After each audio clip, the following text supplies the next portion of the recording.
Before arriving in this age, I was determined that it would be a journey to a world very different from my previous adventures, and it was. The sky here is dark and gray and incessantly displays flashes of lightning in the distance. I met a very old man with a long beard and hair that hangs to his waist. He is very feeble and has trouble even moving. This man has obviously been through very many things in this strange world, and I have learned many things from him. He has told me an interesting story of this world's history. Years ago, he told me, there was a beautiful city that rose up out of the water.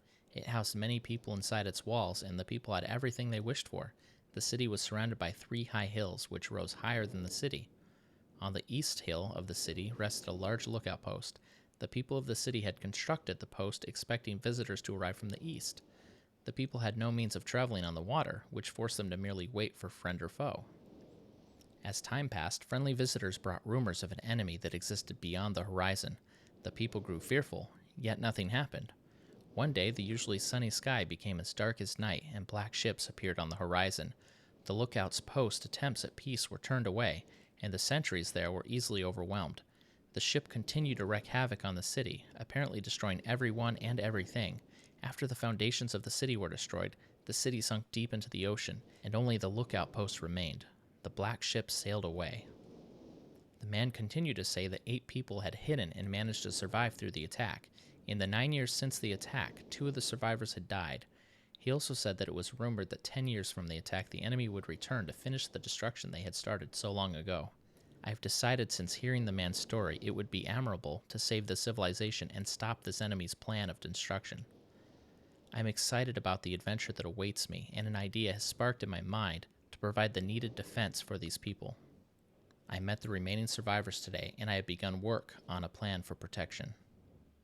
After a short absence, I have returned to this age with my 2 sons. They have, as of yet, traveled rarely with me, and they are understandably excited to be here. They have grown considerably since Everdunes, and it is already obvious to me that they will be a great help this time, instead of the nuisance they have been in the past. All 3 of us, along with 4 of the healthier survivors, began construction today. We are building upon the old city's ruins, which will provide a perfect foundation for our fortress. My sons have been spending much of their spare time on the South Island, where most of my materials are stored. I'm very pleased with their intelligence, and their creativity is refreshing to see as they work on some small projects of their own. It has been over 4 months now, and construction is going well. My sons love the world except for its gray sky. They detest the gray sky and tell me many times they wish the sky here were like the blue sky in Myst. The old man I first talked to tells me that the enemy is due in 4 months. I feel we will be ready when the time comes. The man reminds me of Emmett in many ways, and I often wonder how Emmett and his people are doing. It has been 6 months of work, and we have finally finished the fortress. It rests between the 3 hills, which are now only islands due to a rising water level that the people experienced after the attack. Inside the fortress, I have designed a most intriguing device. It makes use of a technology called holography I began experimenting with on my visits to Aspermere.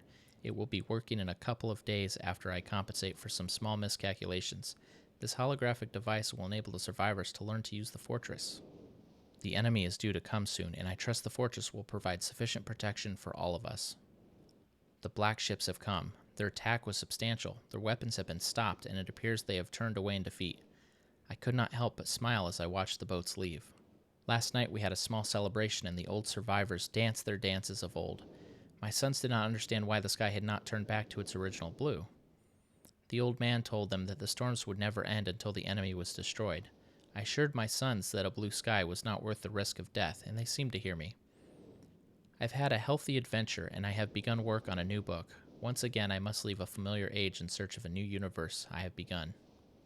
But first, I will have an extended time with Catherine, whom I miss very much. I must also return to the people of the tide.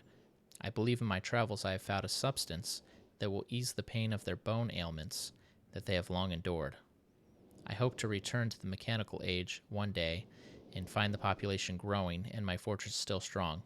Though the sky may always be black, I am confident the people here feel a heavier darkness has been lifted from their shoulders.